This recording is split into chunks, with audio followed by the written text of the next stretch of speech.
obrigado a todos, prazer enorme estar aqui para conversar com vocês sobre esse tema, né, que é um tema tão apaixonante do desenvolvimento econômico do Brasil. Desde que eu comecei a estudar economia lá pelos idos de Guaraná com rolha, 1994, né, esse tema já me cativou na hora, né? Eu nunca mais consegui estudar economia sem pensar no desenvolvimento do Brasil, né, na pobreza relativa do Brasil e na grande desigualdade do Brasil. Então esse foi sempre o meu motor de estudo e o meu motor de aprendizagem, né? Já no doutorado eu trabalhei um pouquinho com as questões macroeconômicas do desenvolvimento econômico e depois fui me aprofundando na parte da estrutura produtiva, no último livro que eu lancei do Complexidade Econômica, para difundir uma metodologia que eu achei fantástica para entender o desenvolvimento a partir da ótica cepalina, né, do Furtado, do Prebisch, mas agora com um banco de dados incríveis e técnicas trazidas pelos econofísicos. E nesse último livro, mais recente, que eu publiquei junto com o André Roncalha, economista brilhante, meu amigo, a gente mergulhou um pouco mais no processo no estudo do processo de desenvolvimento do Brasil e de outros países. Sempre que a gente estuda o Brasil, eu acho que, no fundo, a gente precisa também comparar o que aconteceu com o Brasil com o que está acontecendo nos outros países, né? E, em certa medida, o fracasso brasileiro é espelho do sucesso de outros países, assim, no sentido de que a gente tomou medidas completamente contrárias ao que se fez, ao que esses outros países fizeram, né?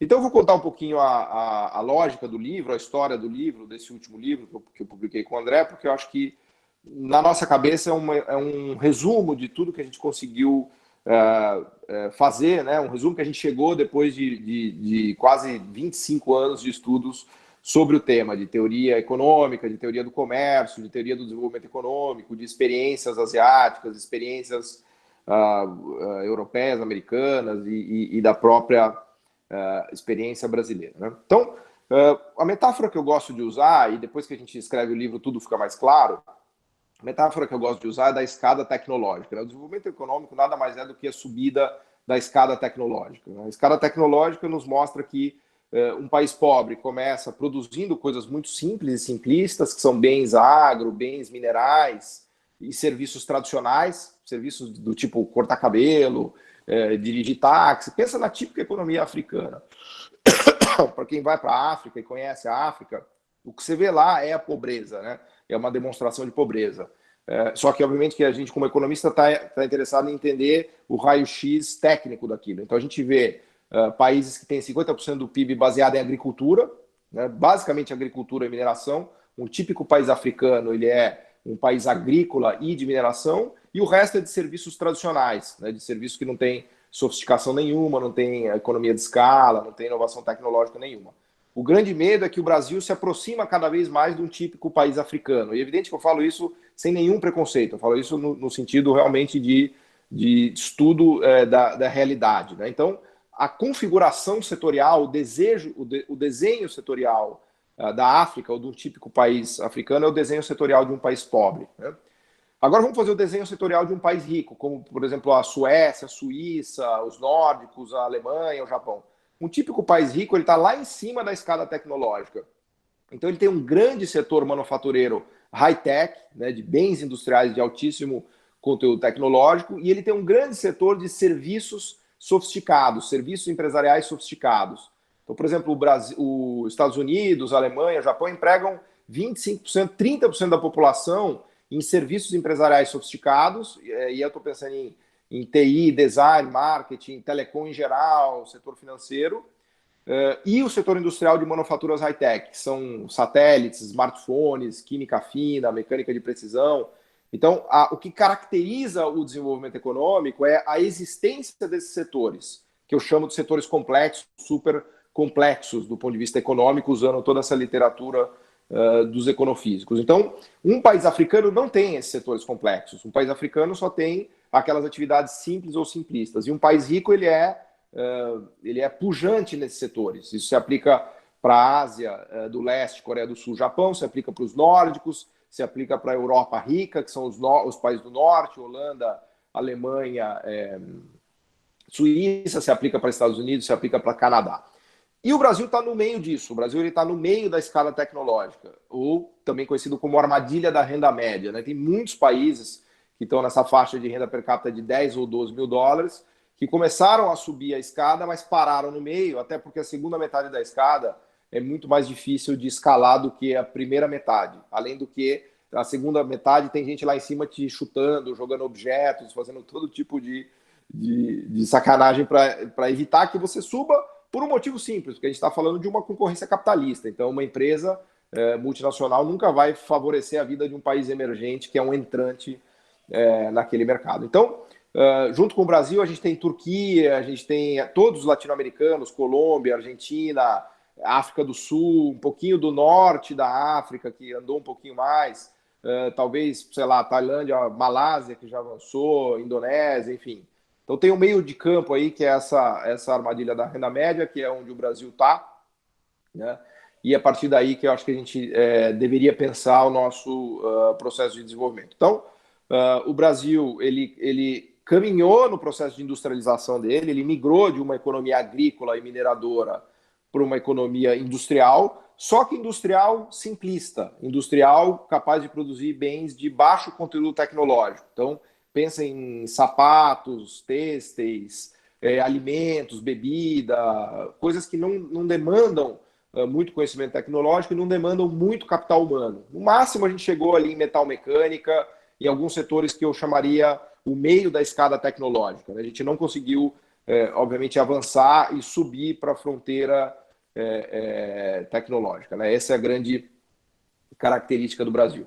Bom, e aí é importante dizer que, fazendo a conexão a discussão do agronegócio, e obviamente que o Brasil é uma potência em termos de agronegócio, a gente não conseguiu catapultar a agroindústria, ou o setor industrial ligado ao agro. Então, apesar de a gente ser hoje o maior produtor de soja do mundo, a gente é praticamente irrelevante no mercado mundial de máquinas e implementos agrícolas, de química fina ligada ao agro. Eu costumo comparar o fracasso brasileiro nesse sentido com Chicago, por exemplo. Chicago, ao meu ver, é o grande filho do agronegócio americano. Ou até mesmo Buenos Aires é um outro grande fracasso. Chicago já era, no final do século XIX, uma potência industrial, uma potência industrial equiparada com países da Europa e com a própria Inglaterra. Chicago nasceu vamos dizer assim, da pujança do meio oeste americano, mas se industrializou, conseguiu se industrializar avançando nessa escala tecnológica, e enfim, Chicago hoje é a Chicago que a gente conhece, mas eu só gosto de fazer esse contraponto, do que é vamos dizer assim, um agronegócio que deságua numa potência industrial, e evidentemente que há uma complementariedade possível. A própria industrialização de São Paulo e do Brasil tem muito a ver com o café. O ponto não é se industrializar, o ponto é avançar no processo industrial. E o Brasil, obviamente, não conseguiu avançar nesse processo industrial. Então, a próxima pergunta que a gente tem que fazer é: mas por que o Brasil não conseguiu avançar nesse processo industrial de subida da escada tecnológica? E no livro a gente usa a ideia da subida ou da própria industrialização como um processo de aprendizagem. A nosso ver, o setor industrial ele é o setor mais importante de uma economia porque é lá que se aprende a fazer coisas. Existem outros setores que são relativamente estagnados do ponto de vista de conhecimento técnico, produtivo e de capital humano. Por exemplo, motorista de táxi, motorista de Uber, garçom, atendente de loja, recepcionista de hotel, manicure, pedicure, cabeleireiro. Nada contra essas pessoas, mas o aprendizado tecnológico dessas atividades é praticamente desprezível. Não se aprende nada. O garçom de hoje é igual ao garçom de 20 anos atrás. O garçom analfabeto tem a mesma produtividade que o garçom que tem superior completo. O motorista de Uber que é engenheiro tem a mesma produtividade que o motorista de Uber analfabeto. Então, o que eu quero dizer com isso é que a atividade industrial, e que depois se conecta lá em cima da escada com uma atividade de serviços complexos e sofisticados, na verdade é uma atividade de aprendizagem. Por isso que o título do nosso livro é Brasil, uma economia que não aprende. Aliás, a epígrafe do livro é indústria, que é o significado da palavra indústria no português castiço original, é destreza, habilidade, capacidade de fazer coisas. Meu avô sempre dizia, eu tenho minha família portuguesa, então meu avô dizia, não, aquele que tem indústria, aquela pessoa que é habilidosa, que sabe fazer coisas. Então, um país que não tem indústria, como os africanos, por exemplo, ou como o Brasil, cada vez mais, que se desindustrializa, é um país que tem pouca habilidade, que perdeu a sua destreza, e, portanto, perdeu essa capacidade de subir na escada tecnológica, e não há desenvolvimento possível sem a subida da escada e a aproximação da fronteira tecnológica. Bom, então quando a gente olha para essa subida, a gente precisa entender que esse processo de aprendizagem não é um processo trivial, né? Não é como você sentar na escola e ler um livro ou como que vocês estão fazendo aí. O processo de aprendizagem industrial, ele pressupõe um ecossistema produtivo que precisa aprender, são empresas, fornecedores que estão articulados e que precisam aprender a produzir coisas cada vez mais sofisticadas e mais difíceis, só que num contexto de praticamente guerra capitalista, num contexto em que as outras pessoas não estão te ajudando a aprender, não são professores. As outras empresas ou países estão te atrapalhando. Então eu brinco que quando eu estava lá na pós-graduação, ia ter prova, e na minha pós-graduação a prova era dada por escala, né? Não sei se vocês viram isso, que os piores alunos necessariamente têm que tirar nota ruim e bombar. Então é sempre uma nota de escala relativa, não é uma nota absoluta. Isso era cruel, né? E aí muita gente ia na biblioteca e tirava todos os livros antes da prova para dificultar o estudo das outras pessoas, né? Porque se o livro não está lá, não dá para você estudar, então fica mais difícil de aprender. É um pouco nesse contexto, né, que o Taviani conhece muito das multinacionais, é nesse contexto que o nosso sistema produtivo precisa aprender. Num contexto praticamente de guerra, em que as multinacionais fazem de tudo para que a gente não aprenda. Porque se a gente aprender, a gente vai ser o quê? Um concorrente à altura deles. A gente é o que se chama em economia e organização industrial um novo entrante, né? Uma empresa de um país emergente, ela é sempre um novo entrante no mercado que já está concentrado e tem meia dúzia de empresas que dominam isso. Então, as multinacionais comprarão toda a grande empresa em potencial do Brasil ou de qualquer país emergente, comprarão, vamos dizer assim, incorporar a tecnologia para eles mesmos, eventualmente vão fechar a empresa simplesmente, elas vão fazer de tudo possível e que tiver no alcance delas para que a empresa do país emergente não prospere. E não é porque elas são malvadas, não é porque tem teoria da conspiração, nada disso, é porque elas estão ali para defender o lucro delas, para defender o core tecnológico delas e para defender o poder de mercado delas, né? Então, imaginar que a gente vai se desenvolver com o auxílio das multinacionais é o equivalente a pedir uma bicicleta no final do ano para o Papai Noel, porque a multinacional jamais irá transferir tecnologia para o ecossistema produtivo de um país que é um potencial concorrente, como o Brasil, como todos os outros emergentes. Então, já caminhando para os erros, né, do Brasil, que eu elencaria, um grande erro do Brasil foi imaginar que a gente poderia se desenvolver com a abertura, com o auxílio das multinacionais, com capital estrangeiro, com abertura comercial e com abertura financeira. E com isso, eu não estou defendendo, obviamente, que a gente deve fazer um desenvolvimento autárquico, tipo Coreia do Norte, em que a gente produz tudo que a gente consome, em que a gente tem uma relação antagônica com o exterior, de xenofobia, nada disso, nada disso. Eu acho que não há desenvolvimento econômico possível sem uma integração com o mercado mundial, né, sem comércio, né? O comércio ele é um pressuposto do desenvolvimento econômico. Nenhum país se desenvolve sem praticar comércio, sem praticar muito comércio, né? Mas o ponto que eu faço é que a gente precisa ter uma inserção soberana, no sentido tecnológico. A gente precisa ter capacidades tecnológicas próprias, conhecimento proprietário. A gente precisa ter o nosso core tecnológico, que a gente possa trocar com o core tecnológico mundial. Pensa num país nórdico, né? Um país pequenininho como a Suécia, 10 milhões de habitantes, um dos países mais sofisticados do mundo. É evidente que eles importam uma infinidade de coisas que eles não são capazes de fazer, até porque eles têm um sistema industrial pequeno. Só que eles dominam nichos e têm um core tecnológico suficiente para vender para o mundo, para eles poderem importar tudo que eles necessitam, né? Por isso que a Suécia tem uma renda per capita de $50 mil e é super desenvolvida. Então, no Brasil, o que faltou para a gente é ter essa consciência da soberania e da necessidade de desenvolvimento tecnológico para a gente poder se inserir de maneira ativa, né? Ou altiva no mundo, né?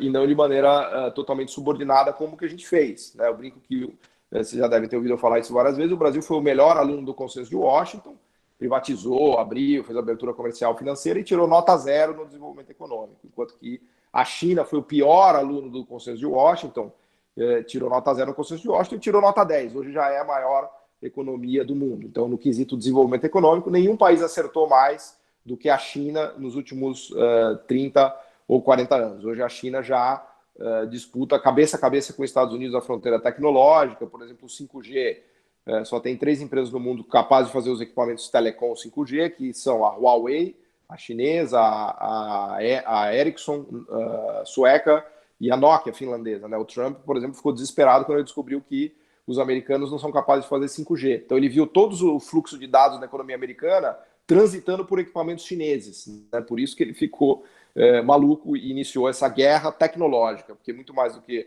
uma guerra comercial, o que a gente vê hoje é uma guerra tecnológica do mundo, né? Então acho que a China, e tudo isso a gente discute no livro, né? A gente discute o caso chinês, o caso asiático em geral, o caso coreano, fazendo uma comparação com os erros do Brasil, que também foram erros da América Latina, não foi só o Brasil que pegou essa curva errada, né? Toda a América Latina virou, vamos dizer assim, adoradora de Washington, né?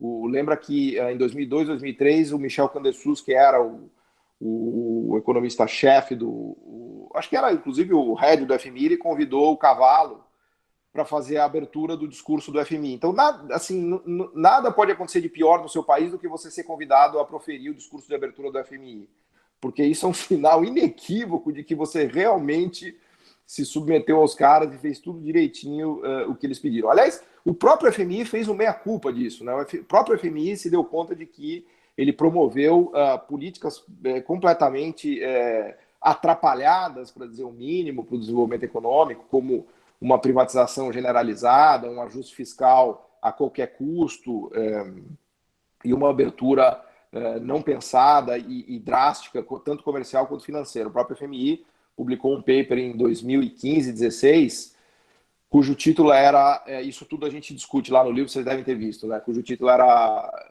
Neoliberalism Oversold, né? Que o FMI fazia uma auto... Claro que, assim, não de um jeito desbragado como eu estou fazendo aqui, uma crítica sutil, uma autocrítica sutil, né? Colocando ali um veja bem e tal, mas pelo menos esse paper valeu para a gente poder usar a palavra neoliberalismo, né? Porque até então era meio esquisito você usar a palavra neoliberalismo, mas depois que o próprio FMI usa a palavra neoliberalismo, ficou tranquilo, virou jargão corrente, você pode falar neoliberalismo sem problema nenhum. Aliás, o próprio FMI depois publicou um outro paper ainda mais legal, de 2019, que a gente cita no livro, que é em homenagem ao Harry Potter, que é o retorno daquela política cujo nome não pode ser pronunciado, que é a política industrial, né? E aí o próprio FMI reconhece a importância das políticas industriais do Sudeste Asiático, no desenvolvimento da China, da Coreia, de Taiwan, da Malásia, né, até mesmo do Japão.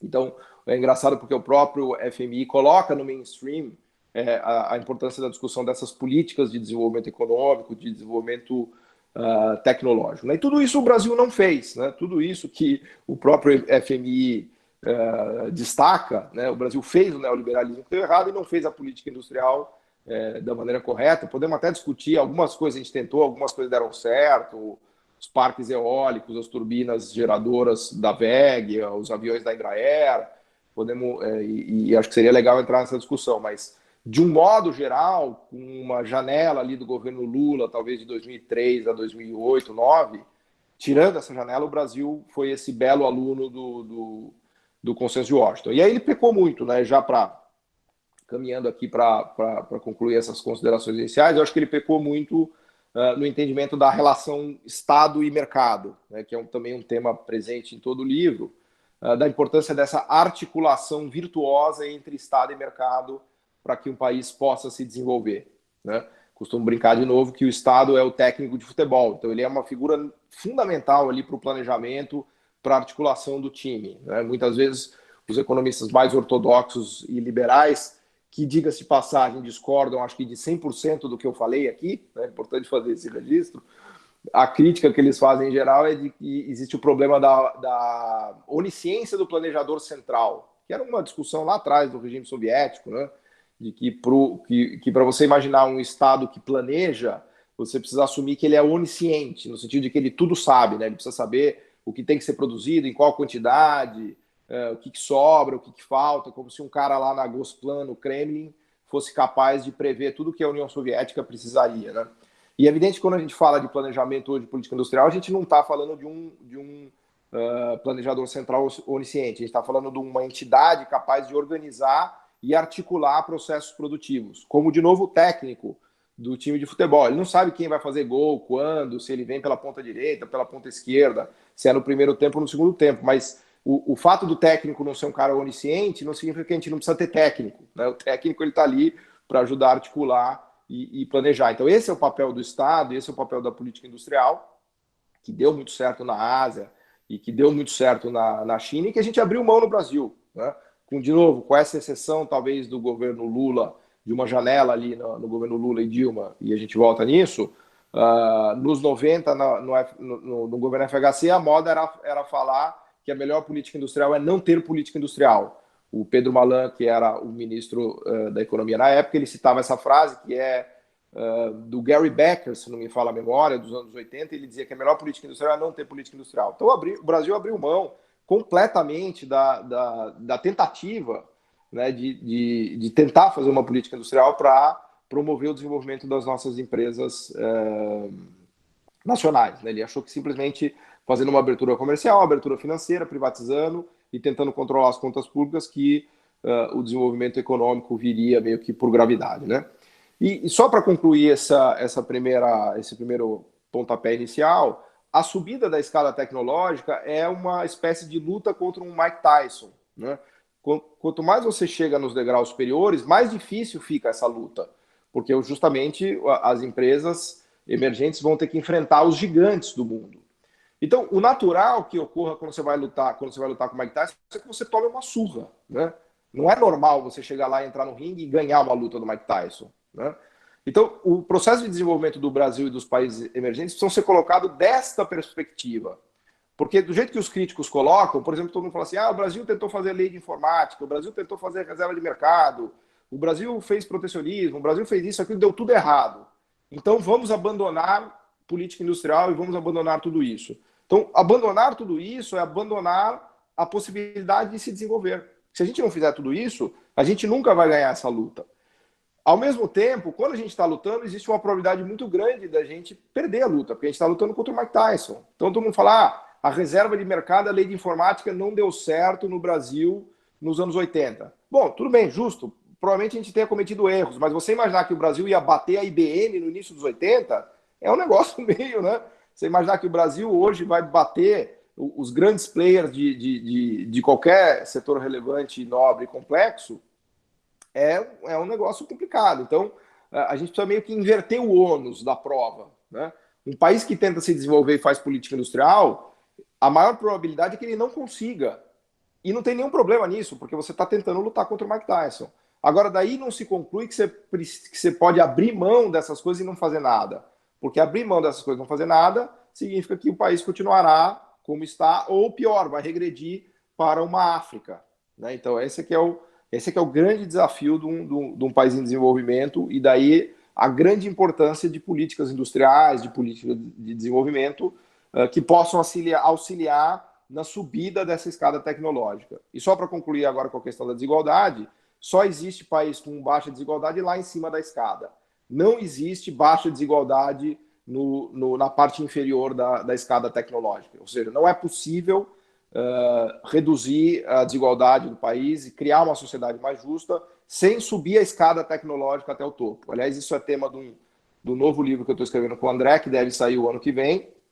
Então, eu acho que o caso do governo Lula é um belo exemplo disso. A gente fez várias políticas de redistribuição, de aumento do salário mínimo, tudo isso deu uma melhoradinha. Mas veio a crise, a gente já voltou para os níveis de desigualdade anteriores. Ou seja, não há maneira sustentável de redução de desigualdade que não seja a sofisticação produtiva e o desenvolvimento tecnológico, né?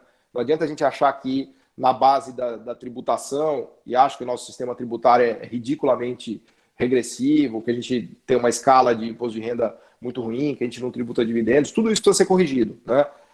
Bolsa Família, renda mínima. Só que só isso não será capaz de equilibrar o problema da nossa desigualdade de renda. Só se cria uma sociedade mais justa e menos desigual se a gente constrói um sistema produtivo sofisticado em que as pessoas possam trabalhar e serem remuneradas a partir do valor que elas geram nesse sistema produtivo, né? Que é o que a gente vê, por exemplo, nos nórdicos, né? Mas, enfim, acho que já falei aqui uma meia hora, vamos passar aí para as questões e perguntas que acho que pode ser mais interessante explorar aspectos, né, que vocês queiram mergulhar. Imagino que, como vocês já leram tudo, eu vou fazer o chamado oral aqui para ver se vocês leram direitinho. Muito bem, a minha sugestão é que a gente faça bloquinhos de 3, tá? E aí vocês sejam o máximo concisos possível para a gente poder aproveitar aqui a presença do professor Paulo Gala, tá? Então, e também sugiro passarem aí o interesse de falar para o Adame, que ele vai organizando, tá? Começa aqui com o Rafael, mas o restante vai passando para o Adame, tá bom? Beleza, vai lá, Rafael. Professor Taviani, bom dia, tudo bom? Professor Paulo Gala, satisfação imensa aqui estar com vocês novamente. Professor Paulo Gala, foi legal o senhor ter falado da política do Brasil dos anos 80, sobre computação. Eu estou estudando para o grupo de pesquisa do professor Taviani as políticas econômicas da Bolívia, né? As políticas econômicas nacionalistas de lá. E, bom, está em alta, né, a Bolívia de novo, com a vitória do Lúcio Arce recentemente. E nessas minhas pesquisas eu descobri que a Bolívia tem uma estatal chamada hoje em dia de Aurum. É uma estatal especializada na produção de notebooks, de tablets. É bem interessante. Ela antigamente chamava Quipus, né, do Quechua, eles mudaram para Aurum. Professor, é o seguinte, eu estou olhando, eu estou até com a página aberta aqui do site deles, e o CPU é da Intel, a placa de vídeo, a placa gráfica é da Intel, e o que eu tenho percebido é que é uma empresa que, apesar de desenvolver software, eles dependem muito de hardware e também de softwares de empresas que não são bolivianas. Acaba parecendo até uma indústria de maquilagem isso daqui. Eles pegam e montam algumas características bolivianas. Não estou falando que isso é ruim, que essa estatal seja ruim, não deva ser um caminho que a gente possa levar em consideração como uma estratégia para o Brasil. Mas como que a gente pode fugir dessa dependência do hardware e do software estrangeiro nesse primeiro estágio, a gente não ficar só nele, a gente conseguir desenvolver ir para um nível próximo de fazer nosso próprio processador, nossa própria placa de vídeo, né? Boa. Vamos esperar fazer 3 perguntas ou já responder? Isso, vamos esperar, já tem até os próximos 2 aí na sequência. Daniel e João. Bom dia, pessoal. Bom dia, professor Taviani, Rafa, Dami, pessoal do grupo. Professor Paulo Gala, prazer enorme. Sou fã do seu canal lá no YouTube. Estamos juntos lá no Twitter também. Obrigado, boa. Elias, com o pessoal, com o Wallace. Legal. Bom, junto com o seu livro, a gente também leu o Bresser Pereira, sobre o novo desenvolvimentismo que ele propõe. E ele fala muito daquela tese da doença holandesa, da questão do câmbio, enfim, tem um artigo, acho que no seu blog também, sobre a política cambial da China. E aí eu queria entender se seria interessante para a gente começar a pensar, já que é para pensar mesmo no desenvolvimento, que se dá para a gente fazer uma política cambial, porque eu acho que é consenso entre todos nós aqui que não vai dar para se desenvolver com o tripé do Armínio Fraga. Então, alguma coisa tem que mudar. Então, muita coisa tem que mudar e talvez mexer no câmbio e se aproveitar desses momentos de exportação, de boom de commodities, para o Estado conseguir segurar esses dólares e, eventualmente, fazer uma política cambial. E a gente sabe que é muito difícil, o próprio professor Paulo Gala também já esteve do lado de lá, já esteve do lado do mercado, sabe que ninguém vai aceitar ficar segurando o capital, mas a sensação é que a gente se tornou um pouco refém desse pessoal. E hoje, por exemplo, tem Copom mais tarde e o pessoal já estava jogando dólar a R$6. Então, tá muito complicado. E aí, queria saber se o professor concorda primeiro com essa tese do Bresser Pereira, de fazer uma política cambial ativa, e se sim, contra quem que a gente estaria lutando e como que a gente poderia operacionalizar isso. Boa. Bom dia, professor Taviani, bom dia, professor Paulo. A minha pergunta vai muito em relação com a pergunta do Daniel, né, nessa questão do câmbio, porque a gente defende que para ter uma competitividade industrial, a gente tem que pensar nessa questão da doença holandesa e na desvalorização do câmbio, né? Mas a minha questão vai mais no âmbito popular, né, de tipo, a gente tem uma consciência da sociedade que o dólar baixo é algo sensacional, assim. Então, como que a gente consegue fazer uma política cambial que englobe também essa parte da sociedade, né? Não só de as pessoas acharem isso, mas na questão de produtos que vão ficar, os produtos importados que vão ficar mais caros, né? E como que a gente sustenta um governo que defende políticas assim, né? É isso. Boa. Posso responder aqui? Bom, começando pela questão da Bolívia, que eu achei bastante interessante, né? Ela remete a essa questão da maquila. O problema de maquila ou de maquilagem é um problema geral de todos os países, não só dos latino-americanos, mas de todos os países que querem se desenvolver e que estão subindo essa escada. Então, enquanto o país não domina as tecnologias do meio da escada e do topo da escada, que é a fronteira tecnológica, resta ao país importar essas tecnologias, né? Por exemplo, chips, semicondutores, quer dizer, qual é a chance da Bolívia fazer chip, semicondutor e hardware para computador? Nenhuma, né? A Bolívia não tem nenhuma chance de fazer isso porque ela tem um ecossistema produtivo muito falho, né? Aliás, só um parênteses da Bolívia, é um caso curioso, né? Porque ela era o Potosí do século XVI e agora virou o Potosí do século XXI por conta das reservas de lítio, né? Incrível como a história dá voltas, a gente tem o novo Potosí mundial, são as reservas de lítio que baseiam toda a indústria de carros elétricos, de motores elétricos, de baterias elétricas do mundo, né? Então, o problema da Bolívia é o problema da maquila, que, em certa medida, é o problema que o Brasil vive hoje. O Brasil está virando também uma grande maquiladora. Se vocês olharem a Zona Franca de Manaus, é uma super maquiladora que a gente tem lá. Todo o core tecnológico que chega na Zona Franca de Manaus é importado, não é produzido, e ele é maquilado. A ideia de maquilagem é por uma maquiagem, né, do espanhol. Inclusive tem um baita filme legal, se vocês quiserem assistir, que é o Maquilápolis, que conta a história das maquilas no México. Vale dizer que o México é o original da série das maquilas, porque o México ele se especializou pelo NAFTA em importar a tecnologia da Ásia e colocar no mercado consumidor americano, né? A gente brinca lá que, por exemplo, televisões, eles colocavam 30 milhões de televisões nos Estados Unidos, só que a televisão, as telas planas são todas feitas na Ásia, eles só punham a caixa de papelão e o saquinho plástico do manual de instruções, né? Ocorre que a América Latina está se especializando em fazer algo pior, ainda pior, que é a maquila de importação, né? O que a gente chama de maquila introvertida. Pelo menos o México ainda tinha a dignidade de exportar isso. O Brasil e a América Latina não, e a própria Bolívia. Como superar isso?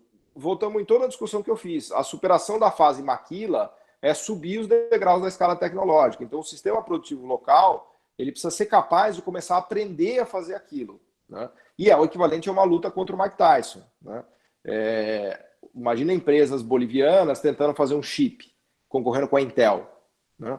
Então é evidente que provavelmente não será chip que a Bolívia vai conseguir fazer, mas talvez algum produto sofisticado, derivado do lítio, ou derivado do maquinário ligado a lítio, alguma coisa ela poderia tentar se desenvolver com a ajuda do Estado. E aí volta ao meu ponto-chave, não dá para subir a escada tecnológica sem uma articulação Estado-mercado. Então, achar que o empresário boliviano vai conseguir fazer chip é o equivalente a você pedir uma bicicleta para o Papai Noel no final do ano.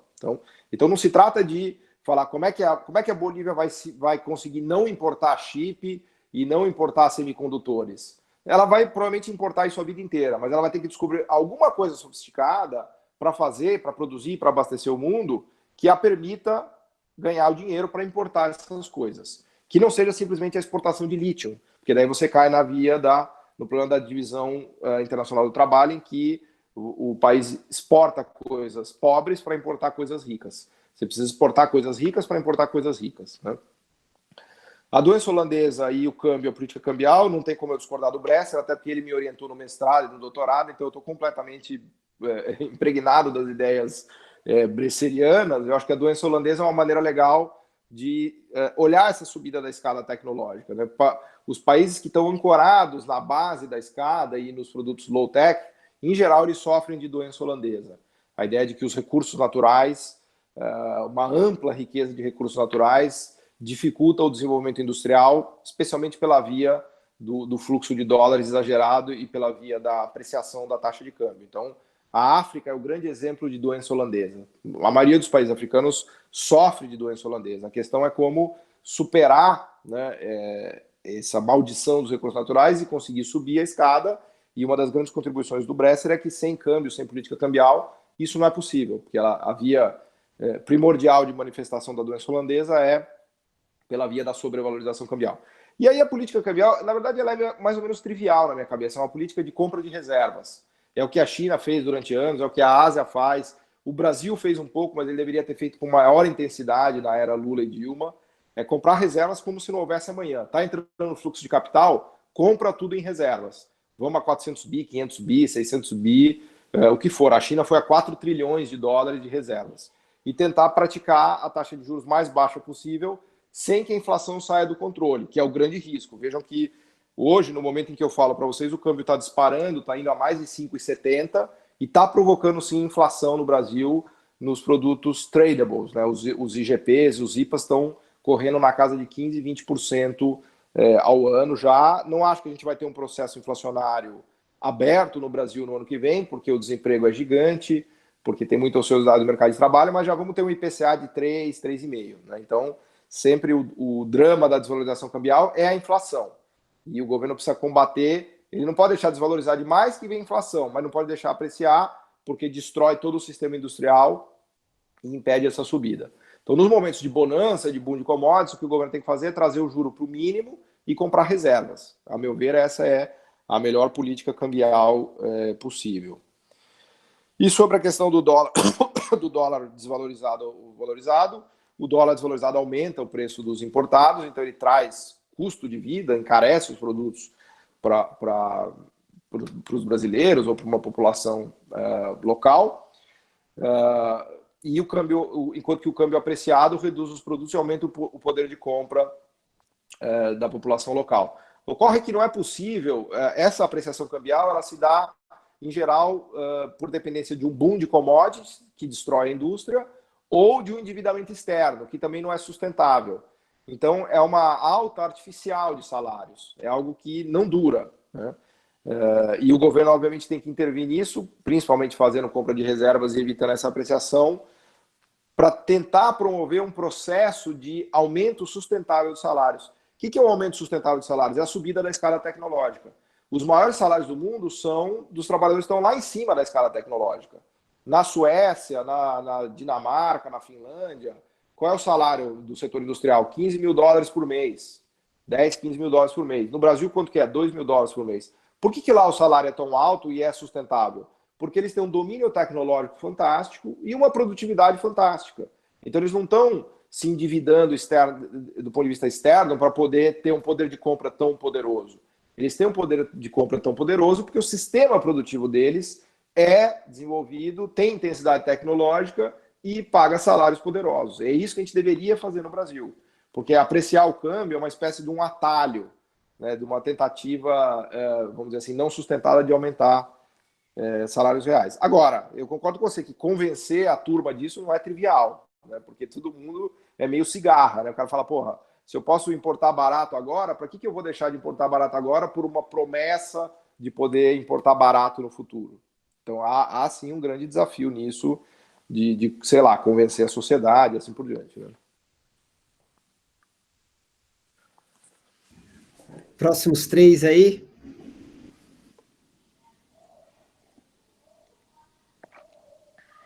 Marcos, e aí os outros passam para o Adami, que vai colocar a lista aí. Então já pode. Tá certo, obrigado. Queria agradecer ao professor Otaviano e ao professor Paulo Gala pela oportunidade do evento, todo mundo que está aqui com a gente também. Queria voltar à questão do aprendizado, e a questão que me pegou essa imagem da luta com o Mike Tyson, né? Isso me remeteu à ideia de que aprender também é errar, né? E eu queria pensar como que a gente pode desenhar instituições, né, nesse casamento entre Estado e setor privado, que consiga abraçar o erro, né? Pensando especialmente nos mercados financeiros nacionais, eu queria pensar como que a gente pode começar a redesenhar os mercados financeiros, o sistema financeiro nacional, para que ele seja aberto a um capital paciente, né, que justamente consiga expandir a base de conhecimentos produtivos na nossa sociedade. Tipo, por onde começar? Tipo, por onde você começaria, professor? Porque eu sei que você, enfim, trabalha lá. Não, eu gosto muito de um trabalho do Danny Roderick e do Hausmann, que a gente cita no livro, que é o Política Industrial para o Século XXI, né, que eles fazem uma... desculpa, vamos pegar mais perguntas? Não, porque senão... Então mais 2 aí. Senão vai embora aqui o negócio. Depois, quem era depois do Marcos? Fernanda? Oi, professor. É um prazer ter esse debate com vocês. E eu gostaria de perguntar em outra perspectiva dos colegas, que é sobre a questão ambiental. A gente tem uma ideia bastante entroncada de que o desenvolvimento só é possível se a gente destruir todos os recursos naturais que a gente tem, né? E eu acredito que a doença holandesa não é sanada colocando fogo na floresta, né? Então, nessa perspectiva, eu gostaria de perguntar se é possível um desenvolvimento numa perspectiva sustentável. Boa. Bom, se não... Então, José Eduardo, a terceira. E aí a gente fecha esse bloquinho. Opa, bom dia. Bom dia, Paulo Gala, bom dia, professor. Já pegando um gancho aqui com a Fernanda, não sei se o senhor acompanhou muito bem o plano de recuperação europeu, mas desde que a presidente da comissão, né, tem falado em pegar um gancho com o Green Deal, o que o senhor tem visto nisso? Né, uma busca por sofisticação tecnológica e digitalização da economia. O senhor vê o que o senhor tem perspectivas sobre esse plano de recuperação europeu? Bom, primeiro eu vou falar que o senhor está no céu. Começando aqui por... Vou começar de trás para frente, acho que pode ficar mais divertido. A questão ambiental, o Green New Deal e toda essa discussão que está ganhando muita força agora, inclusive no pós-Covid, né? Eu acho que essa ideia de que o desenvolvimento cria destruição do meio ambiente, ela já meio que caiu por terra. O que a gente tem visto é que, mais e mais, o desenvolvimento econômico hoje ele é possível, para não dizer que ele contribui até para a preservação do meio ambiente. A gente não está mais naquele mundo da Revolução Industrial Inglesa, em que você queimava carvão, poluía e tinha que fazer uma destruição ambiental para conseguir se desenvolver. Aliás, eu iria além, né? Tem uns trabalhos que eu gosto muito do Eric Reinhardt, que a gente cita no livro, que tem feito uma linha de pesquisa de que a exploração de recursos naturais é o que destrói o meio ambiente. E exploração de recursos naturais é justamente a via da pobreza, né? Os grandes países pobres do mundo, da África, eles são grandes exploradores de recurso natural. O próprio Banco Mundial criou um novo conceito de PIB em que eles tiram a ideia de depleção de recursos naturais, né? Quando a gente explora minério de ferro, no fundo a gente não está produzindo nada, a gente está fazendo depleção do meio ambiente. Muita gente vai além, diz que a própria soja é uma depleção de água. Você está drenando uma porrada de água para fazer a soja. Então, eu diria que a leitura hoje dessa temática é muito mais de que o não desenvolvimento é que promove a destruição do meio ambiente, especialmente no que diz respeito à depleção ligada à mineração e o agronegócio mais agressivo. Também pensa na soja destruindo a Amazônia, né? Então a gente vê que mais e mais é possível se desenvolver fazendo turbinas eólicas, as pás das turbinas eólicas, painéis fotovoltaicos. A própria China virou a chave ali a partir de 2010, 12, porque ela tinha atingido níveis de poluição bizarros, né, em que os aeroportos chineses eram fechados porque os aviões não conseguiam pousar e decolar, tamanha era a poluição da China, né?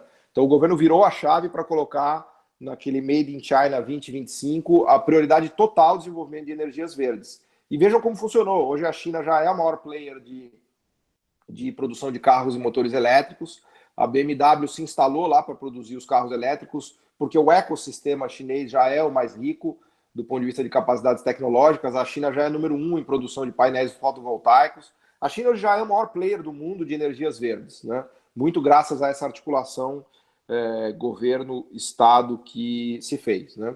E tem vários trabalhos, inclusive na linha de complexidade econômica, que eu venho desenvolvendo, que está lá naquele meu livro, que mostra que há uma considerável melhora e sustentabilidade do meio ambiente conforme a complexidade do país aumenta, né? Até destacaria um trabalho do meu amigo o brilhante João Romero, lá do CDPAR, que publicou um paper recentemente, depois eu mando para vocês a referência, fazendo essa conexão entre aumento de complexidade e sustentabilidade do meio ambiente, né?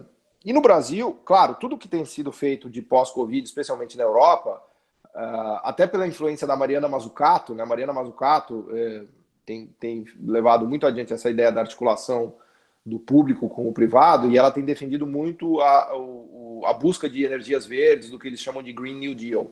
E a Europa, de fato, está implementando muito disso. O próprio Obama, lá atrás, já começou. O Trump não é muito favorável a essas coisas, como a gente sabe.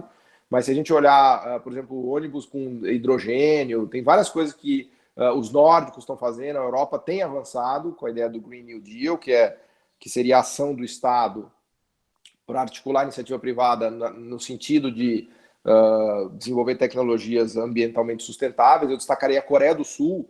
O presidente Moon lançou recentemente um Green New Deal da Coreia do Sul, em que ele coloca muito dinheiro público, incentivo também para o desenvolvimento de energias verdes.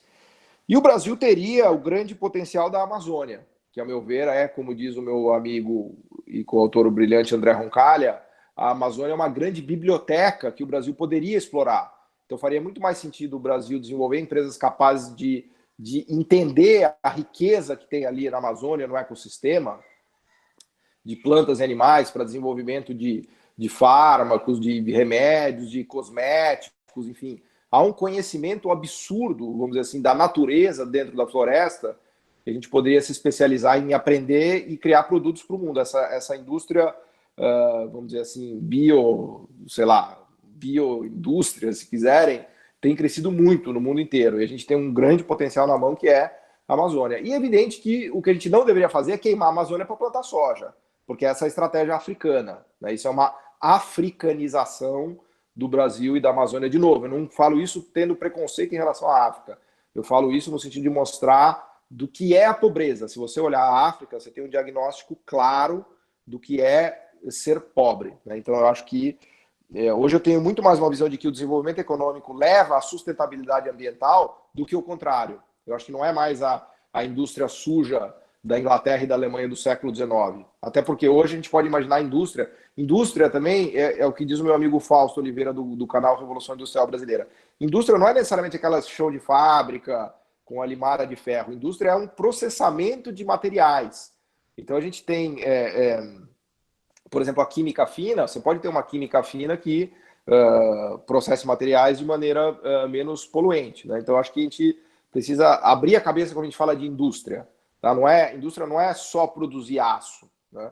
Indústria é uma manufatura no sentido bastante amplo, que inclusive envolve os serviços sofisticados, né? De TI, de design, de telecom e assim por diante, né?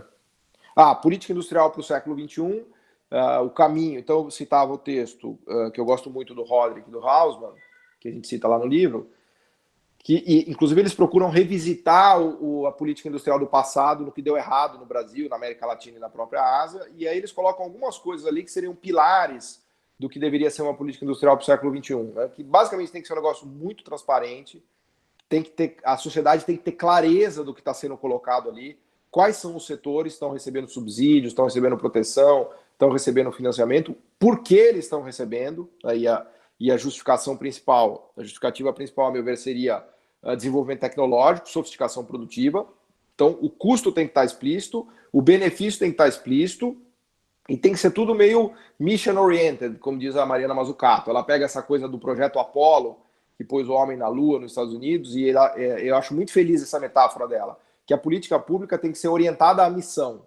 Então, o governo ele vai ajudar, mas você tem uma missão a cumprir. Por exemplo, no Brasil, eu acho que a missão óbvia seria o sistema de saúde, turbinar o SUS e a produção industrial para o SUS, né? Então, o que dá para a gente fazer de maquinário, de hospital, de ventilador, de respiração para o Covid, né? Então, tem que ser um mission-oriented, tem que ter começo, meio e fim, tem que ser temporário. Você não pode criar tarifas para proteger rent seekers, né? A ideia não é criar tarifas para proteger indústrias ineficientes. Ou muito menos dar subsídio para maquilas introvertidas. Por exemplo, no Brasil a gente dá subsídio para a multinacional fazer refrigerante na Zona Franca de Manaus. Quer dizer, não consigo imaginar uma política mais idiota de desenvolvimento do que você dar um subsídio para uma multinacional fazer refrigerante no meio da floresta, né? Isso acho que é simbólico de quanta coisa errada você pode fazer ao tentar desenhar uma política industrial. Então, acho que seria mais ou menos por aí, né? Mission-oriented, transparência, custo e benefício. E vai errar, óbvio que vai errar, né? O Danny Roderick, ele até brinca que a política industrial é meio um investimento de private equity, né? O investimento de private equity, o próprio mercado financeiro aloca capital para coisas altamente arriscadas.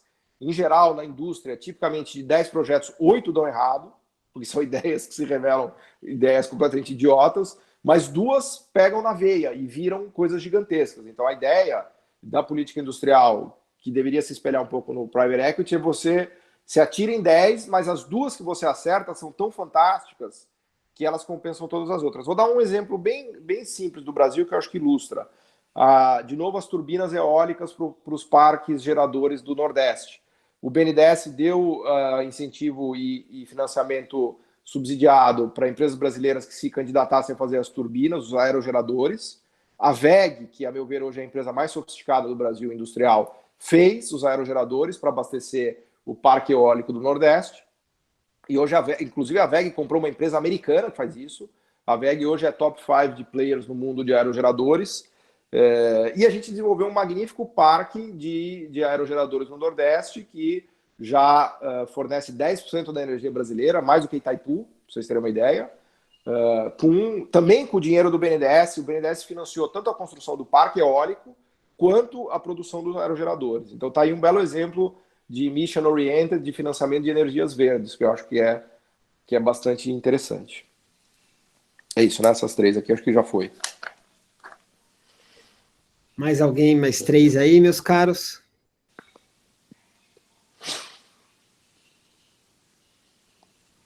Então, enquanto mais 2 se inscrevem, eu vou fazer uma pergunta rapidinha aqui. Professor Paulo Gala, acho que tocou num ponto muito relevante, que é a nossa mentalidade, né? Instalou-se no Brasil uma mentalidade, já que de algumas décadas, que aquilo que a gente fez no passado, por que não acertamos, então nós não mais podemos tentar fazer, né? Sempre que quando a gente olha para o passado, nós acertamos também lá, né? O Getúlio acertou ao seu tempo, o plano de metas é um acerto monumental ao seu tempo, e a própria ditadura militar também teve alguns acertos. E depois, nesse meio do caminho, muita coisa foi errada, e aí a gente teria, então, que fazer como os outros fazem, né? Corrigir o que está dando errado e aprender no meio do caminho, né? Então, a minha pergunta é, nós temos um passado que nós acertamos algumas coisas, e como é que agora a gente acertaria os erros com o carro andando? Que, aliás, é como se faz uma viagem, né? Se o pneu fura, você não para e fala, não ando mais, porque esse pneu... você vai trocar o pneu, né? Então, como é que a gente faria esse percurso para o futuro? Acho que já se inscreveram mais pessoas aí, né? Tá, deixa eu responder essa, porque essa acho que vale a pena dar uma resposta já, né? Acho que tá vendo, isso aí que você falou é fundamental, porque o Brasil ele deu a típica resposta do traumatizado, né? O traumatizado é aquele cara que sofre um choque. Não tem como você viver sem sofrer traumas, né? Os traumas são da vida, né? Nenhuma vida é linear sem traumas, né? Então há um problema na psique brasileira, eu acho, né? Que traumatizou o brasileiro. Então a gente falou, puta, a gente tentou se desenvolver, deu errado, o nosso processo de substituição de importações não funcionou, a nossa industrialização não funcionou, e aí a gente virou um traumatizado e a gente cai no que o Nietzsche chama do problema do ressentimento. Qual é o problema do ressentido? O ressentido, ele é incapaz de sentir novamente, ele só ressente. Então ele fica, quando acontece alguma coisa na vida dele, ele não sente aquela coisa que aconteceu, ele ressente algo do passado, porque ele é um traumatizado. Então isso é um grande problema do Brasil, porque a gente precisa superar esse trauma, parar de ser ressentido e olhar para frente, trocar o pneu e continuar. Então a gente precisa aprender com os erros e avançar, né? No livro a gente faz questão de elencar vários movimentos de sucesso da indústria farmacêutica. O Brasil avançou muito na parte de indústria farmacêutica, com o Profarma do BNDES, com a lei dos genéricos. O Brasil fez o KC-390, que é o cargueiro de guerra mais fantástico que existe hoje no mundo. Acabou de ser premiado como o melhor cargueiro de guerra. O Brasil fez um parque eólico no Nordeste que foi incrível. O Brasil fez uma fábrica de semicondutores em Porto Alegre que mal ou bem está parando de pé. Quer dizer, o governo cancelou todos os contratos que ele tinha lá para fazer chip de passaporte, etc., a Ceitec, mas ela está vendendo, está parando de pé.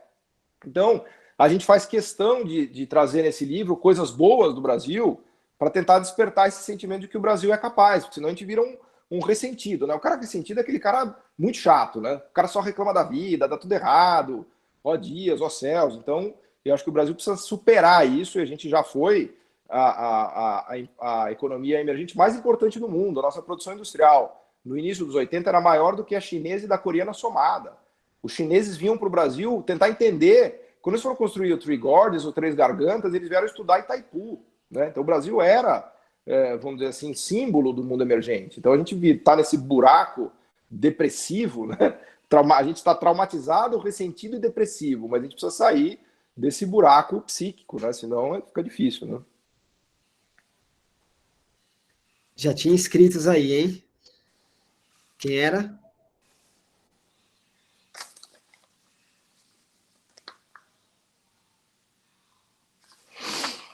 Acho que eu sou próxima, acho que é o número 7. Bom dia, professor Paulo. Bom dia, professor Otaviani. Que bom estar aqui de novo com vocês. Dá para me ouvir direitinho? Perfeitamente. Que eu estou sem fone. Então, sobre a Zona Franca de Manaus, que é quase uma paixão que eu tenho. Inclusive, eu sou do Amazonas, estou aqui em Manaus agora. Juntando um pouco do que o professor Otaviani disse, sobre como resolver as coisas com o bonde andando, sem ter que parar para trocar o pneu, para fazer manutenção e sair desse trauma que você acabou de falar agora, né? Porque sobre a Zona Franca, pelo menos aqui, eu acho que em muitas partes do Brasil, obviamente, fica sempre naquela discussão superficial, funciona ou não funciona? Serve para alguma coisa, não serve, tira, não tira. O que se esquece é que muita gente esquece é que existe pessoas aqui, né? Existe uma população aqui que, bem ou mal, funcionando bem ou não, depende muito dessa Zona Franca, né? Claro. Então, assim, inclusive, conversando com o Daniel Gelser um dia desse, ele fez a tese dele, né, sobre a Zona Franca de Manaus, é incrível, inclusive, e eu vi vários escritos do senhor sobre a comparação entre a Zona Franca e Shenzhen, né? Então, a minha pergunta é o seguinte, para o senhor, existiria alguma possibilidade da Zona Franca de Manaus poder ser manejada como uma política protecionista, como o início de um projeto, de indução de um projeto industrial? Assim, uma forma da gente iniciar uma mudança no modelo que está instituído agora, que obviamente não está dando certo, mas simplesmente interromper, parar e não funciona para nada, não serve mais, sabe? Não sei se deu para entender minha pergunta. É isso. Claro, Obrigada. claro. Mais alguém agora? Acho que eu sou o próximo, professor. Então vai lá, Rafa.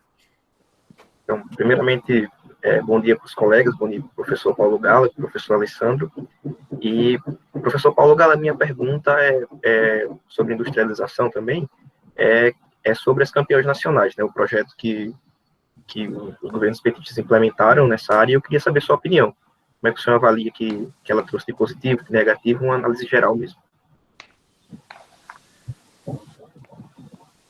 Tem mais uma terceira nesse bloquinho aí?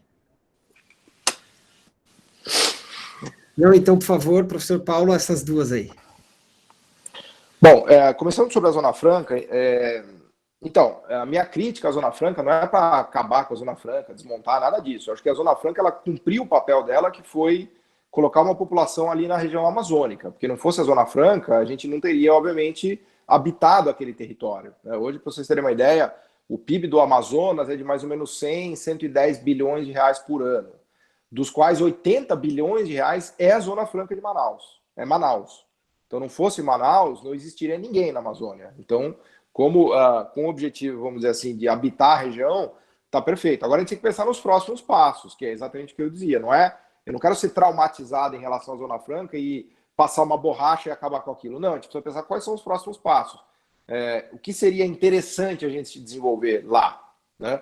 E aí que eu faço a crítica, por exemplo, dar subsídio para a multinacional fazer refrigerante. Tudo bem, não vamos cortar de uma hora para outra, que a gente vai perder empregos e tal, mas a gente precisaria pensar num novo sistema de política industrial, e, a meu ver, o mais intuitivo, não sou especialista nisso, mas me parece que o mais intuitivo é desenvolver a floresta, não desmatar a floresta, mas aprender com o conhecimento que existe na floresta e criar uma base exportadora de conhecimento do que tem na floresta, de produtos de conhecimento, de produtos manufaturados e de valor adicionado a partir do conhecimento que se tem na floresta, do que tentar fazer um projeto de industrialização bruto ali, que teria efeitos nefastos do ponto de vista de desmatamento, como, aliás, também tem a soja. Então, é muito mais no sentido de repensar a Zona Franca, repensar, não manter o que está é fazer mais do mesmo, né? Como diz o Einstein, fazer mais do mesmo e esperar resultado diferente é definição de insanidade. Então a gente precisa repensar, né? Não é passar uma borracha, ser traumático, mas a gente precisa repensar e ver que mudanças poderiam ser feitas. Eu faço uma comparação, que aliás até uma aula do meu curso de China lá com o Elias Jabbour sobre Tianjin, que é uma região que a gente estudou muito na China. Tianjin hoje é a grande metrópole tecnológica da China. Já é a terceira maior cidade e produto da China, de PIB, só perde para Beijing e para Xangai, né? É uma espécie de Hong Kong chinesa muito mais avançada. Faz 80% dos tablets do mundo, todos os carros são elétricos, é uma cidade que tem poluição zero, é uma cidade realmente modelo da China, século XXI, fronteira tecnológica. Claro, é uma covardia comparar Tianjin com a Zona Franca de Manaus, não tem, é quase que um crime fazer isso, porque Tianjin foi criada pelo governo chinês com tarifa, subsídio, infraestrutura, para virar uma potência tecnológica de exportação para o mercado mundial, né? Mas a brincadeira que eu faço lá na aula do curso, eu pus esse vídeo lá no meu canal do YouTube, é que Tianjin é a antítese da Zona Franca, porque a Zona Franca é voltada para dentro, para o mercado interno. A Zona Franca dá subsídio para a multinacional. Tianjin é voltada para o mundo e dá subsídio para a empresa doméstica, não dá subsídio para a multinacional. E força a multinacional a transferir tecnologia para a empresa chinesa.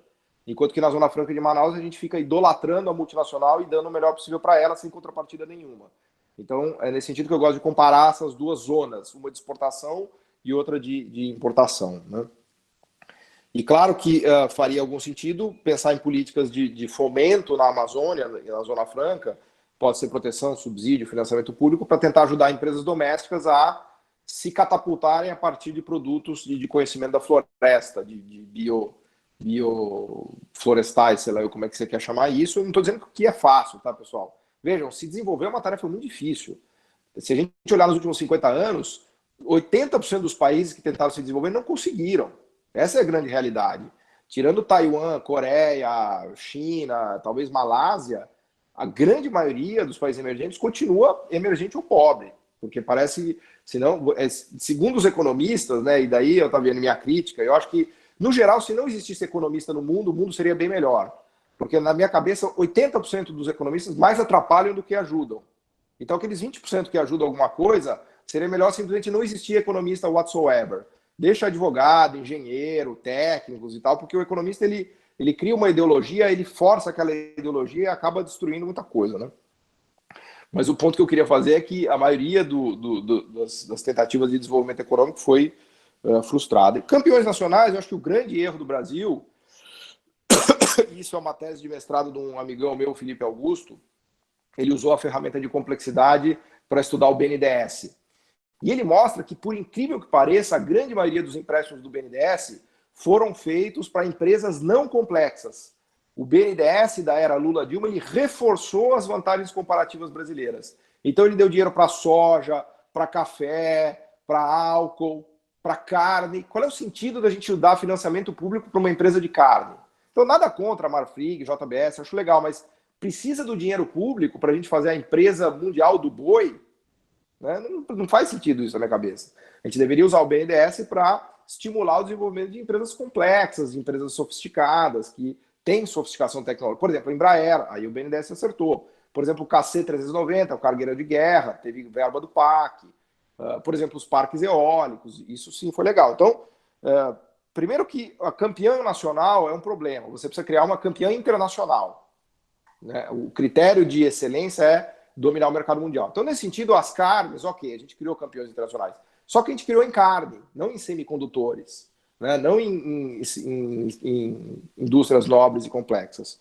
E, a meu ver, essa é a grande crítica que eu faria. Quem quiser procurar, é muito legal a tese do Felipe Augusto, é uma avaliação da implementação de políticas do BNDES no governo Lula e Dilma à luz da complexidade econômica. Ele teve a pachorra de abrir cada produto, cada financiamento do BNDES e estudar a complexidade de cada um daqueles produtos.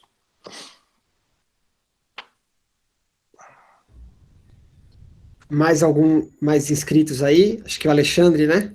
Eu acho que eu sou o próximo, isso. Vai lá, Alexandre. Boa tarde, professores. Uma honra estar aqui com vocês, participando desse encontro.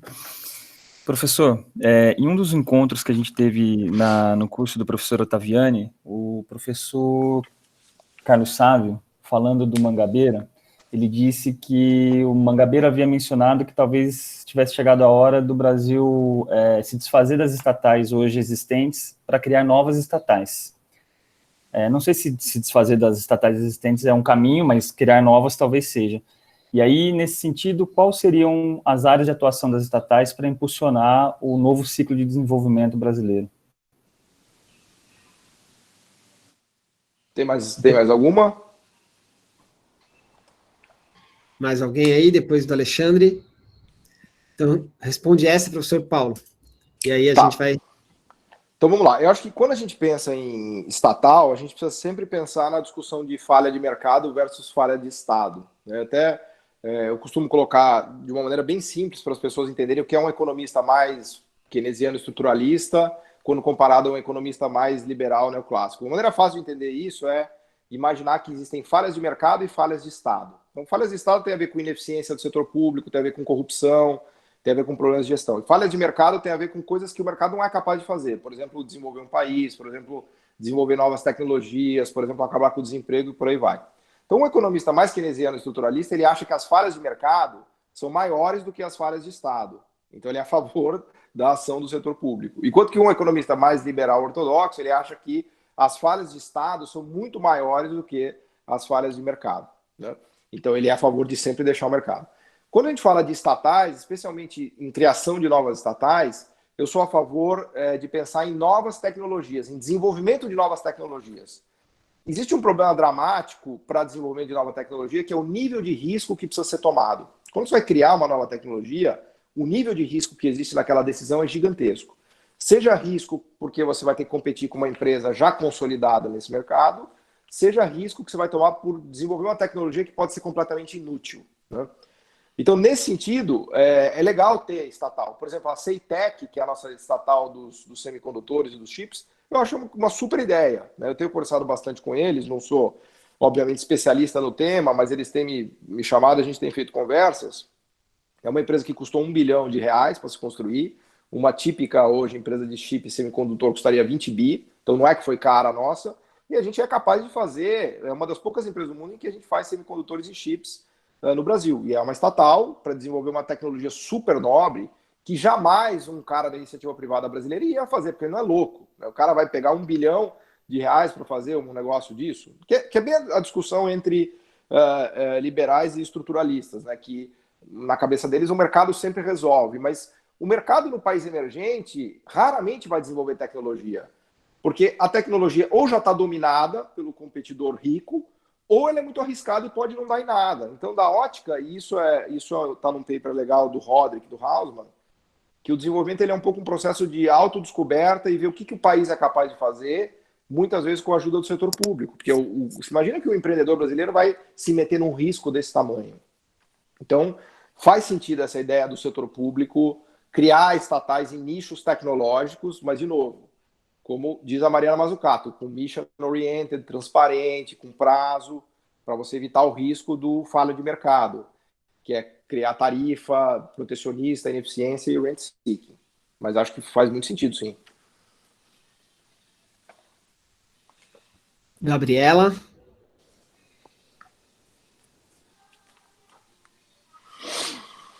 Ei, tudo bom? Vocês me ouvem? Que meu microfone é meio baixo, tá certinho? Uhum. Então tá, boa tarde, gente. A minha pergunta ela vai mais pela via da educação, mas claro que tem tudo a ver com o que a gente tem discutido até agora, porque o Paulo Gala até coloca no capítulo do livro dele que o primeiro nível de organicidade e de complexidade tem que ser o da educação. Então, a minha pergunta é como que você enxerga que a gente pode incutir, né, principalmente na classe trabalhadora atual, que tem que estar em harmonia com o contexto que a gente está inserido, o contexto tecnológico e de extrema competitividade do mercado internacional, e também em nós universitários e estudantes e mestrandos e doutorandos, esse pensamento, esse instinto industrioso de pensar um país desenvolvido e não ir pela via do imediatismo e pela via do pessimismo, de que achar que programas sociais, por exemplo, vão resolver o problema do Brasil e atrelar esse desenvolvimento do conhecimento, né, da capacidade produtiva, do conhecimento útil da mente brilhante do brasileiro com o desenvolvimento econômico? Essa é a minha pergunta. O João Pedro se inscreveu aqui, já quer, pode falar também, João. Bom dia, professor. Bom dia, professor Paulo, professor Alessandro. Eu gostaria de perguntar sobre como estruturar um projeto político-econômico duradouro, tanto no contexto da financiarização, onde os próprios capitalistas vêm optando cada vez mais pelas finanças, elas compram ativos e juros, em detrimento do investimento na produção. Pegando em relação a isso. Agentes externos, né, as multinacionais, que atrapalham essa subida na escada, mas também agentes internos.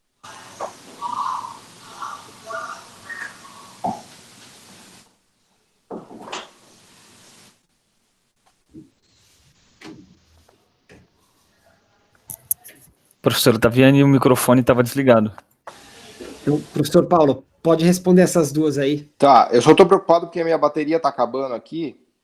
Tá. E daqui a pouco vai estourar o horário. Então, bom, a questão da educação, dá para a gente separar em dois planos aqui. Tem o plano individual e o plano da sociedade. Então, eu acho que no plano da sociedade é fundamental que a gente aumente o debate, faça o que a gente está fazendo aqui, porque precisa se criar, ao meu ver, uma conscientização de todas essas coisas, né, para que isso se traduza num projeto de governo ou em políticas públicas que sejam implementadas. Porque a gente tem várias narrativas que disputam, vamos dizer assim, o poder e que acabam sendo implementadas. Por exemplo, a narrativa que ganhou agora é uma narrativa de desmonta o Estado inteiro, privatiza, acaba com o BNDES e tal, que o mercado vai resolver tudo, né? Na era Lula e Dilma era uma narrativa mais do papel do Estado, do setor público. Aliás, eu acho que até, de novo, eu acho que a gente se traumatizou também no curto prazo, no sentido de que houve uma grande crise ali no segundo mandato da Dilma, que foi uma conjunção de fatores, né, como diz minha amiga Laura Carvalho, quando o avião cai, você tem uma conjunção de coisas, ali foi impeachment, foi Lava Jato, foram erros da Dilma, foi choque de juros, foi o Levi que tentou fazer ajuste fiscal, então teve uma panela de pressão ali de coisas que deram muito erradas, e o Brasil se traumatizou e acabou indo para o governo atual, né, que fez uma política completamente giro 180 graus, né? Então, eu acho que em termos de sociedade, a gente precisa fazer o debate, a sociedade inteira precisa colocar suas visões e, enfim, evidentemente que eu vou dizer que a minha visão, que a nossa visão, que a gente coloca no livro, eu, André, que a gente tem defendido, que seria a melhor visão para o país. Mas isso é um debate da sociedade que precisa amadurecer. Agora, do ponto de vista individual, é mais complicado ainda, porque os indivíduos eles reagem a retornos. Então, as pessoas vão estudar se elas tiverem uma boa profissão e um bom salário, né? E o problema é que no Brasil a gente sofre cada vez mais de dois dramas. Ou do brain drain, que é a situação em que o cara que estuda demais vai embora do Brasil, porque o cérebro dele é remunerado lá fora, muito mais do que no Brasil. Então, você tem a fuga de cérebros, que é o brain drain. Ou do engenheiro que virou motorista de Uber, porque ele não encontra um emprego em engenharia e, portanto, ele vai dirigir Uber, que como Uber ele ganha R$4.000, R$5.000 por mês. Na engenharia ele poderia ganhar 10, 15 mil. Só que não existe mais esse setor de engenharia. Hoje as construtoras chilenas são maiores e mais representativas do que as brasileiras, depois da implosão da Lava Jato. Para vocês terem uma ideia, o setor de construção das grandes construtoras brasileiras implodiu, né? Então, do ponto de vista individual, a gente começa a entrar, inclusive, numa zona perigosa em que estudar não compensa. No sentido de que a pessoa começa a olhar a remuneração, não tem emprego, não sei o quê, e isso é um drama, porque a gente vai passar por um nível de precarização absoluto, né? Que nem as pessoas estudam, nem os empregos existem. Então, esse é um grande risco que o Brasil corre hoje, que só pode ser superado a partir da ação do setor público, porque, de novo, a gente precisa do setor público articulando a iniciativa privada para subir a escada tecnológica. Sem isso, a gente não gera os empregos de qualidade, né? Por que um brasileiro não tem a produtividade de um sueco? Porque a gente trabalha no sistema produtivo brasileiro. Se você colocar esse mesmo brasileiro na Suécia, o cara vai produzir 10 vezes mais. Esse é o drama. E da parte financeira. A parte financeira é um drama não só do Brasil, isso é um drama mundial da financiarização do mundo, ou do capitalismo mundial, se quiserem. Europa está passando por isso, Estados Unidos está passando por isso. Acho que o Brasil era um caso mais dramático, por conta da política de juros ultra elevados, que, a meu ver, foi superada, né? Vamos ver o futuro, o que dirá. Mas isso é um drama do capitalismo, né? Como o Marx dizia, né? Que o empresário ele odeia dar o salto mortal da mercadoria. O que é o salto mortal da mercadoria? É quando ele sai da forma financeira e vai para a forma real, produtiva, porque ali tem muito risco. A gente volta até na questão do risco. Então, o empresário ele sempre tende a virar um financista. Não existe nada melhor do que virar um financista, seja brasileiro, americano, europeu, chinês, asiático, o que for. Então, o Estado ele precisa criar condições, às vezes até sendo meio duro, né, para meio que forçar o empresário para ir para a economia real, para fazer com que ele ganhe dinheiro na economia real e não na esfera financeira, né? Os asiáticos um pouco foram capazes de fazer isso. Os chineses foram mais agressivos ainda, porque lá o setor financeiro é público, estatal. Tem 10 ou 15% só, ou 20% de bancos privados. Tá? Se fizer isso no Brasil, seria equivalente a uma revolução, porque é evidente que é muito difícil pensar nesse tipo de coisa com o poder que o setor financeiro tem no Brasil. Né? Ó, agora a gente está indo para os nossos 10 últimos minutos aqui. Dois, acho que se inscreveram aqui internamente, certo? Então, finalizou aqui. Antes desses dois, eu vou repassar uma pergunta que veio lá da turma que está nos seguindo pelo YouTube. Como explicar a Embraer e até mesmo a Petrobras dentro de todo este ciclo perdido que entramos desde a década de 80? Então, essa é a primeira pergunta que aconteceu com essas empresas. Aí, as duas últimas perguntas daqui do nosso grupo interno. Eu vou fazer uma brevíssima pergunta também, e aí Paulo Gala para responder e finalizar. Então, quem vai agora? Oi, professor. Bom dia, professor Ottaviani. Tá dando para me ouvir direitinho? Tá. Bom dia, professor Paulo Gala também. A minha questão ela vai um pouco na linha que já foi levantada acerca do desenvolvimento sustentável e principalmente pegando os exemplos que foram apontados pelo senhor professor, para sustentar aquela tese de que o desenvolvimento seria uma peça-chave até na proteção do meio ambiente. E eu vejo que os percursos de desenvolvimento sustentável traçados pelos países até então são muito focados em uma sustentabilidade interna que é confeccionada principalmente a partir de importações ou de importações de produtos primários, principalmente, provindos de técnicas mais agressivas e predatórias em outros países. Então, considerando, por exemplo, a própria Europa como exemplo histórico disso, e hoje em dia mais a China, com a sua política de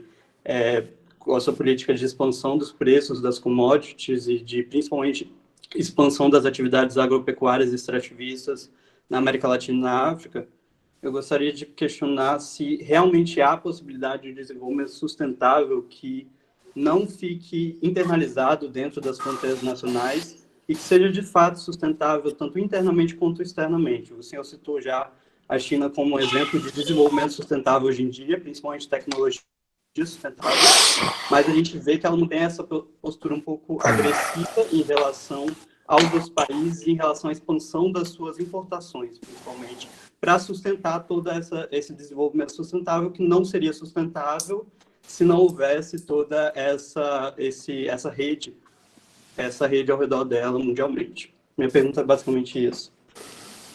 Mais uma, a última daqui. Quem era? Professor Gala, eu gostaria de fazer uma pergunta. A gente sabe que a Ásia está se desenvolvendo muito rapidamente, né, por meio da Índia, ASEAN e China, Coreia, Japão. São países muito inovadores, né? Mas e a África com a União Africana? Por acaso o senhor tem alguma ideia sobre se a União Africana é um instrumento para se tornar um continente inovador e manufatureiro, ou se é um instrumento para continuar como exportador primário? Ok. Paulo, aí a minha, e aí se responde e vai para as considerações finais, tá? Nosso grupo de pesquisa aqui é Direito, Planejamento e Desenvolvimento, né? Como organizar, na verdade, esse processo todo que a gente está conversando, né? E aí tem duas obras do Furtado que nos são muito caras. Uma é o Criatividade e Dependência, ou seja, o Brasil tem um potencial criativo enorme, né? E a outra é a Fantasia Organizada. Então, o Celso Furtado, quando ele vai fazer o grande balanço da vida, ele fala: nós podemos organizar a nossa fantasia, né? Então, assim, talvez o que a gente esteja aqui tentando investigar é como é que nós podemos dar forma institucional, disciplina jurídica e cultural para levar este salto que você tem investigado aí diuturnamente a cada um dos seus posts, a cada uma das suas manifestações, né?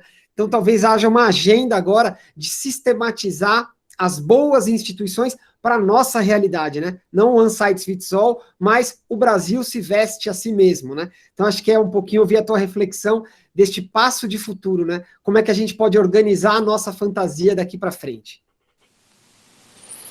Boa. Vou deixar essa mais difícil para o final mesmo.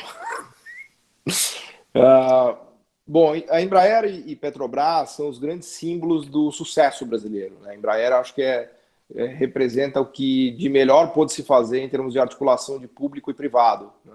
Porque lembrem que a Embraer surgiu de uma fantasia, né, de dominar os céus, né? Os militares achavam que faria sentido ter uma empresa nacional que pudesse produzir aviões. Então a Embraer só existe porque tem o ITA, o CTA, tudo que foi criado ali no polo produtivo industrial de São José, né?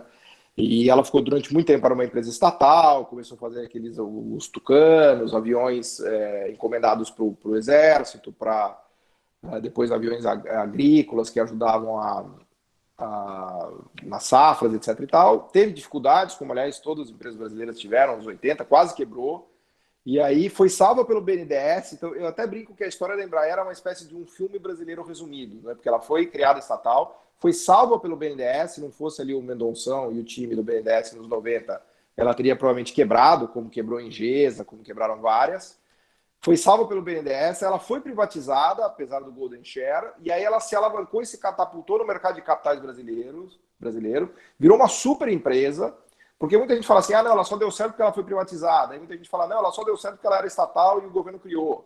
Então, e é evidente que é os dois, né? É um negócio meio dialético. Ela foi criada pelo Estado, depois virou privada e virou uma super empresa. E claro, agora está com dificuldades porque ela está lá brigando com o Mike Tyson, né? Tem duas empresas que têm 95% do mercado mundial, que é Boeing e Airbus. Então não é trivial você roubar mercado dessas duas, apesar de que com os Boeings caindo até ajuda um pouco mais, né?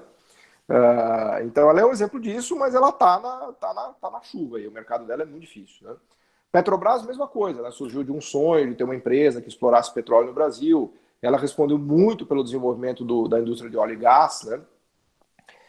E é uma potência mundial. Claro que ela se vale do monopólio, do refino do petróleo no Brasil, da própria exploração. Isso dá uma potência enorme para a Petrobras. Ela é a grande monopolista do petróleo e da gasolina no Brasil. Agora, haveria dois caminhos, né? No caminho livre mercado, você simplesmente tira tudo que é refinaria, que não dá lucro, e deixa ela extraindo petróleo, e ela vai virar uma gigante de extração de petróleo, como são as gigantes mundiais, vai dar um super lucro para quem for dono dela e acabou-se. O outro caminho seria usar a Petrobras como um instrumento de desenvolvimento econômico, como uma espécie de BNDES ou da própria Eletrobras, em que você desenvolve a cadeia do óleo e gás, você põe encomendas para fornecedores, como se fazia. E ela fez muito disso, apesar dos pesares da Lava Jato, ela criou um ecossistema interessante de óleo e gás de empresas no Brasil. E eu não estou, ao fazer isso, a Petrobras não reinventa a roda. As grandes petrolíferas do mundo fazem isso. A Arábia Saudita, por exemplo, se você pegar a Aramco, ela está com um programa maciço de investimento para desenvolver refino, para desenvolver a cadeia do óleo e gás na Arábia Saudita, né? Então, mas aí a Petrobras também é o símbolo do grande conflito brasileiro, porque tem os economistas mais liberais que querem simplesmente, não, vende todas subsidiárias e tal, e fica extraindo petróleo, e tem a galera como a gente que fala, não, vamos tentar usar a Petrobras para desenvolver o Brasil, claro que sujeita a regras, combater a corrupção, etc, etc, né? Sobre o meio ambiente, essa colocação que você fez é muito importante, porque o que a gente vê de fato é um caminhar do desenvolvimento como proteção ambiental, mas dentro dos países, né? E aí se cria o que o economista chama de externalidade negativa, porque todo mundo quer terceirizar as atividades poluidoras. Então você passa para o país pobre aquilo que é ambientalmente nocivo. Só que para o planeta tem um grande problema, porque se todo mundo terceiriza, as atividades nocivas continuam sendo feitas em países mais pobres, especialmente extrativistas, e a poluição planetária continua, né? Não resolve o problema, você só troca de lugar, né? E os próprios países vão acabar sofrendo com isso, porque tem chuva ácida, sei lá, o próprio a subida do nível do mar, etc. e tal. A única maneira de resolver isso seria uma regulação global planetária, porque cada país por si só vai tentar defender o seu. O problema é que a gente está muito longe disso. Eu diria que o mundo nunca esteve tão longe de uma regulação global. A gente já esteve mais perto com o Bretton Woods, na época dos 60, dos 70. Hoje a gente está à beira de uma guerra fria, para não dizer que, né, a gente vai ter essa guerra tecnológica com China e Estados Unidos. E aí, as instâncias, vamos dizer assim, de adjudicação, né, para usar um termo de vocês, não existem no nível global, planetário. E isso é um problema dramático, né? Mas isso eu deixo para vocês resolverem, não os economistas. E a África... eu usei a África como símbolo de pobreza, mas é verdade que há um processo de industrialização da África. Por incrível que pareça, existem movimentos interessantes de industrialização. Por exemplo, na Nigéria, eu estava vendo, o governo fez uma estatal que está produzindo ônibus elétrico na Nigéria. Está até lá no meu blog, quem quiser procurar, eu conto a história lá junto com o meu amigo Felipe Augusto. Porque tem um problema de poluição dramático, local, e o ônibus elétrico ali resolveria bastante do problema da poluição naquela região da Nigéria. Tem processos de industrialização em alguns outros países, que é o único caminho para o desenvolvimento econômico, conforme eu sempre digo. Então, o Danny Roderick tem estudado um pouco os processos de industrialização da África. Vale a pena dar uma olhada. Bom, e para concluir, tentando responder um pouco a pergunta do Taviani, e já caminhando aqui para uma amarração, o desafio, Taviani, é que a gente também precisa bolar as instituições. Então, a nossa criatividade também precisa... Eu não só não vou responder a sua pergunta, como vou complicar ela ainda mais. Porque a gente tem que ser criativo em termos das nossas potencialidades, das atividades econômicas e produtos e serviços, e também no desenho institucional. Porque um desenho, tem uma frase muito legal de um economista, não me lembro quem é, que diz o seguinte, que as instituições não viajam bem. Né? As instituições não viajam bem. Você tentar pegar a instituição de um país e colocar no outro, em geral não funciona bem. Então a gente também tem que ser criativo para desenhar, né, e pensar que instituições seriam essas que poderiam turbinar e capacitar, né, o nosso sistema produtivo e, vamos dizer assim, traduzir a nossa criatividade em produção, né, de bens, de serviços, de uma sociedade melhor, com melhores remunerações, mais justa e assim por diante. De modo que essa tarefa também eu vou deixar para vocês e vou tirar um pouco aqui da seara dos economistas. Bom, e com isso eu concluo. Antes de agradecer, eu vou parabenizar vocês pelo trabalho que vocês têm feito, o grupo todo, com a liderança do Taviani e tantos mais, né, que participam disso. Eu tenho conversado com vocês, lá, o pessoal do Portal da Disparada, o pessoal do Gilberto, o Mackenzie também, enfim, vocês criaram um grande grupo que eu acho fantástico, porque eu, entre os economistas, eu estou um pouco naquela linha do que eu falei para vocês, eu preferia que eles simplesmente não existissem, porque tanto economista que eu discordo, tanta coisa ruim que tem, que eu me veria num mundo melhor até sem economistas, né? Mas vocês, por outro lado, fazem um trabalho incrível, né? Então, quando eu leio as coisas que vocês fazem, a divulgação que vocês fazem, as discussões que vocês fazem, é um negócio que me motiva bastante, né? Porque nessa nossa luta aí não é fácil, né? Porque é pancadaria de todo lado, né? Mas, enfim, então eu deixo aqui meu parabéns, né, para tudo que vocês têm feito, meu agradecimento e como se diz por aí, estamos juntos, né? Vamos conversando aí, estou à disposição, quando vocês quiserem, a gente repete a dose. Muito legal, ó. Nós que agradecemos, professor Paulo Gala. Um dia o professor Bresser foi dar uma palestra ali, no Mackenzie, na São Francisco, nem me lembro bem onde era, e falou o seguinte: meus antigos amigos hoje brigaram todos comigo, né? E o que nós falamos para ele foi: professor, então agora sinta-se com novos e muito queridos amigos, né? Então, Paulo, eu acho que essa é a mensagem que a gente vai te passar agora aqui. Nesse grupo aqui, nessa trupe de pensadores para o Brasil, você tem novos amigos e futuros amigos por muito tempo nessa caminhada. Nós que te agradecemos essa muito agradável manhã aqui, você destilou os sonhos nos corações que certamente vão ajudar a transformar o nosso país. Nós que te agradecemos. Valeu, gente. Prazerzão. Obrigado. Valeu. Um grande abraço. Abraço.